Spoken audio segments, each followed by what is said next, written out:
So today we are talking about what do we do for work and kind of the background on how we got into it. Because spoiler alert, we aren't full-time content creators. Nope. So today we'll be talking about that.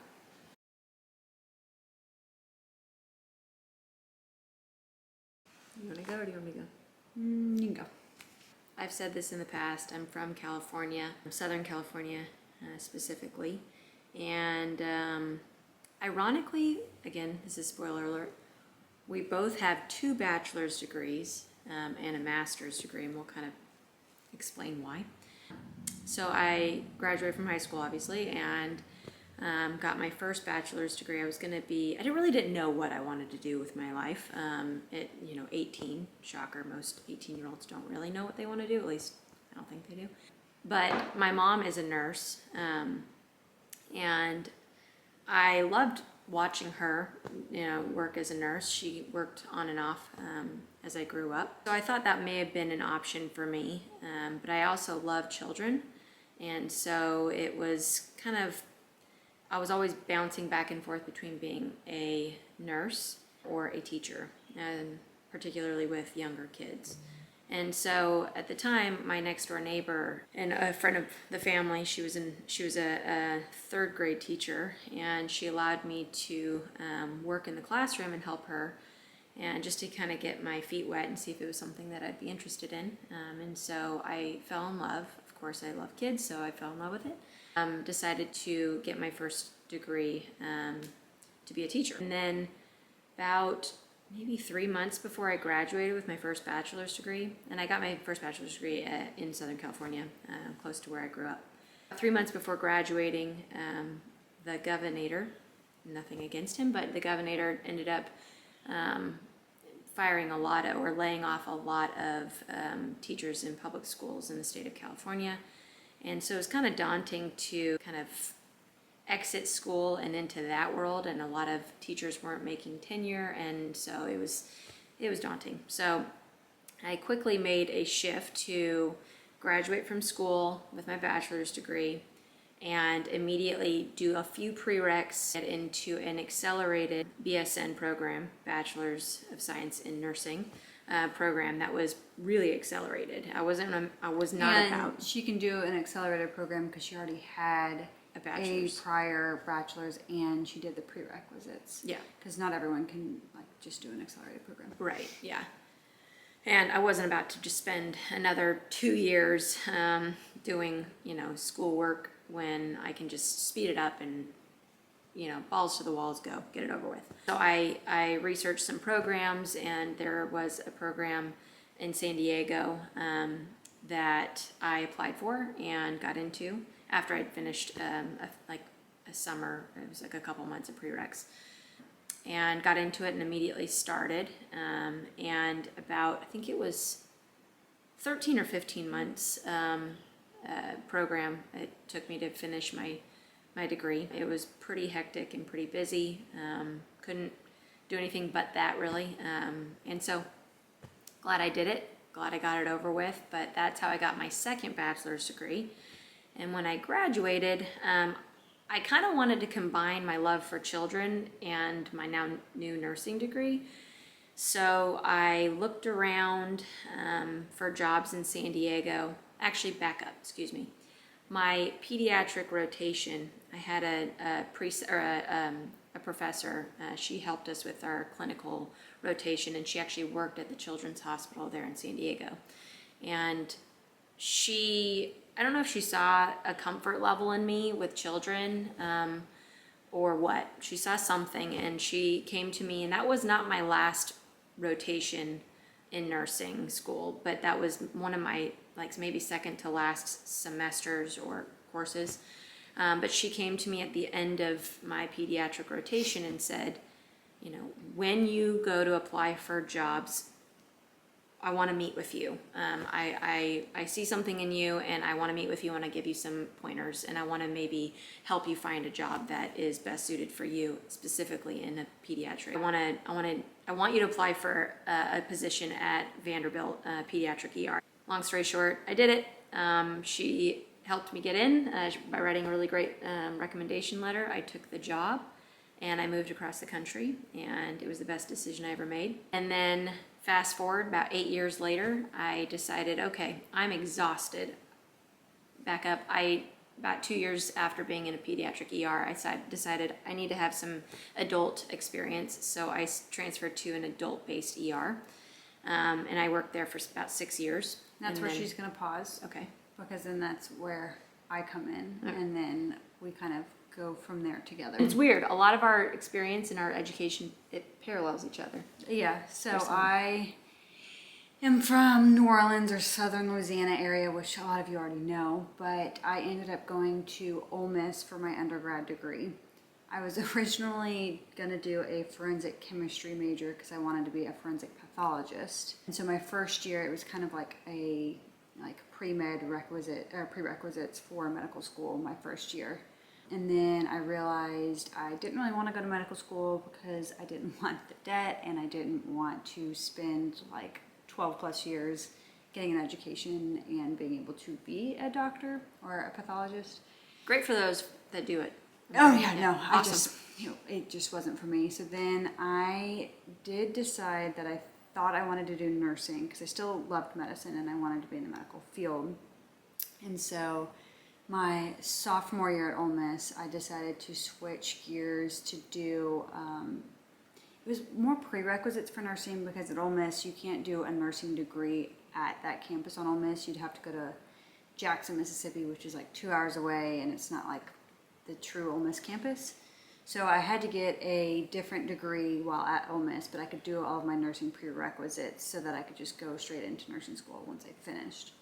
So I ended up getting a psychology degree with a minor in Spanish, but I did all my nursing prerequisites at the same time. So I didn't have to do like any other nursing courses or anything once I graduated. So I graduated with my degree in psychology and Spanish, and then like 2 months later, I started an accelerated nursing program that was also like 15-ish months or something like that.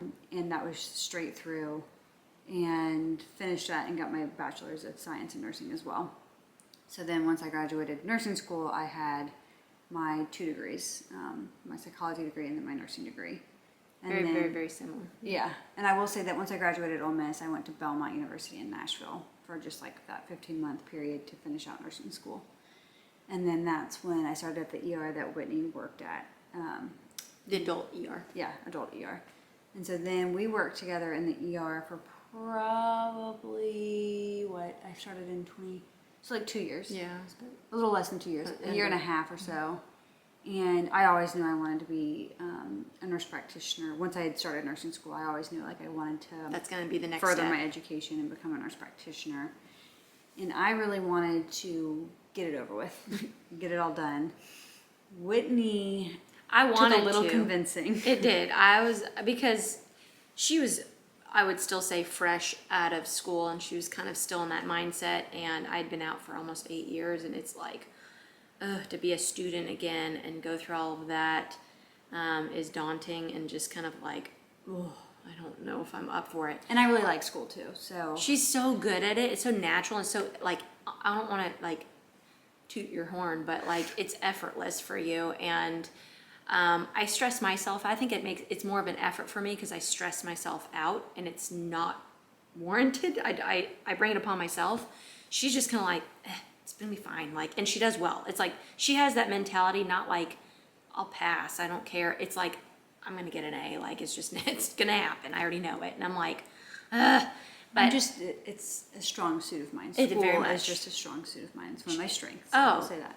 School and taking tests, like they're just so easy for her, and it's like, man, I hope Shepherd gets that gift because Yeah. So that's why I was like, let's just go to NP school, get it over with. And like, I it'll be fine. Yes, and it's not that I didn't want to go to school and become an NP. I absolutely did. I was over bedside nursing. I was exhausted by it, by doing ER specifically for 8 years. It just took its toll. Yeah, because we do get a lot of questions on like why we became NPs or what was our thought process behind becoming NPs. Because nursing's great. You can be a bedside nurse, and awesome. it's fulfilling for a lot of people. Yes. Just for us in the ER, it was one, exhausting, 2, we knew we wanted to have a family in the near future, and we didn't want to have to work holidays and nights and weekends and miss out on things with our family. Right.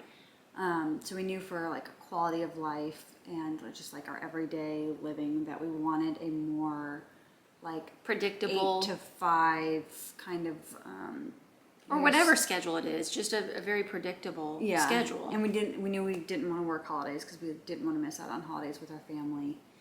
And so that was one reason why we wanted to become NPs. Obviously, higher salary, definitely worth it for us, just because with 2 NP salaries versus 2 bedside nursing, hourly wages, It's a huge difference. makes a big difference. Yeah. Autonomy. I was You gonna have say- way more autonomy as a nurse practitioner. Yeah, autonomy and just the work itself, I feel like is a lot more, I don't want to use the word fulfilling again, but it's just you feel like you're doing more in a way of like helping more and you're in charge recognize of that. more. I don't know. And you're in charge of, as a bedside nurse, you're fulfilling orders that a provider, whether it's nurse practitioner, PA, physician assistant, physician, or yeah. doctor, it's those orders that they're placing and you're fulfilling those orders. But as a provider, you're the one in charge of those orders and making those decisions. So it's just a different set of responsibilities, but it's nice to see that you're the one making those changes for somebody. Yeah, and I just enjoy the work more because you still get the, I guess, experience of interacting with patients like you would as a nurse. Because that's one thing we both really liked about bedside nursing, especially in the ER, is that you can kind of be that person for the patient in the ER and get to know them and have that personal experience. You still get that as nurse practitioners. Yeah. And that's one thing that like our work is based a lot off, just as nurse practitioners, is that we value getting to know the patients, spending the time with the patients. Creating relationships with them. Because that's one things that we still love about being, in the nursing field, is that there's still that like aspect of Connection. personability, and connection. And as nurse practitioners, I feel like almost that's elevated just because now you're also their provider. And I don't know, it's just, there's something nice about when patients say like I've never had a doctor, not that we're doctors, but I've never had a provider treat me like I'm somebody and take the time to listen. And it's just, Or maybe even if they say that, or they may say, I can tell you have been a nurse because you have that bedside manner that not everybody has. And so I value my background of being a bedside nurse because I think it's carried on 100%. into our practice as nurse practitioners. So and I think patients appreciate it too. and I will say, if you're considering going back to school to become a nurse practitioner, it is worth it. Yes. We were in NP school while we were working night shift in the ER, so it's hard, but it's doable. Even if you have a life going on, it's doable. We were like technically part-time, so we did online classes, we did in-person clinicals, and took us maybe 2.5 years. Maybe 2.5 years. It's a 2 blur years, now. 2.5 years, something like that. Yeah. But you can do it. It's a lot of work, but it's not. I found it probably easier than nursing school. Yeah, because you're not starting from scratch. With nursing school, you're like, I have no idea. I've never been introduced to any of this stuff. And then nurse practitioner, it's just expanding on that already set knowledge, that foundation that you have. So you're just kind of going, yeah, okay, I know this. Now it's giving me more in-depth information about that as to why you would order something based on these results or whatever it may be. I will say though, the hardest part of nurse practitioner programs, I'm going to say, I know what I think it is. I think we have the same answer. Finding clinicals? Yes. Yeah, finding clinical Without sites. a doubt. Like, It's impossible. yeah, your school may, depending on if you guys are listening and you're considering nurse practitioner school, do it. Just make sure your program can either help you find clinical sites Or make sure you're making connections along the way. Yes. People you work with, ask them if they know anyone. Yes. Ask your own PCPs. Yes. If they would be willing to have you like shadow them and work with them. bug them. Just keep bugging people. Yeah, make all the connections you can, and don't burn bridges. If you leave a job, just make sure you keep those connections, because you never know when you may need like a clinical site or A something favor. like that. She would just need a favor. Yeah. Because luckily we were in Utah during our NP school, and a nurse that we worked with had a connection with a family nurse practitioner, and that's how we got our clinical sites. But it's Incredibly hard out there. Yeah. It's rough out there if you're trying to find clinical sites. And there's some that like they won't take on a student unless they're paid. Yeah. And like students don't have that money. Like, I'm Yeah. sorry, you just don't have it sitting around, especially if you're either working part-time and, you know, trying to get clinical sites. And sometimes So- you have to like drive hours to your clinical site.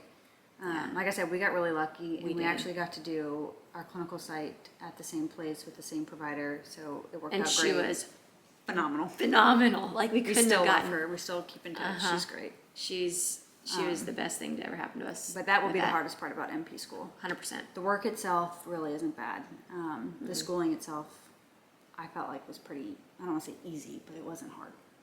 No, I mean, I stressed myself out, but no, looking back, I'm like, Whitney. But all in all, it was very doable. Yeah.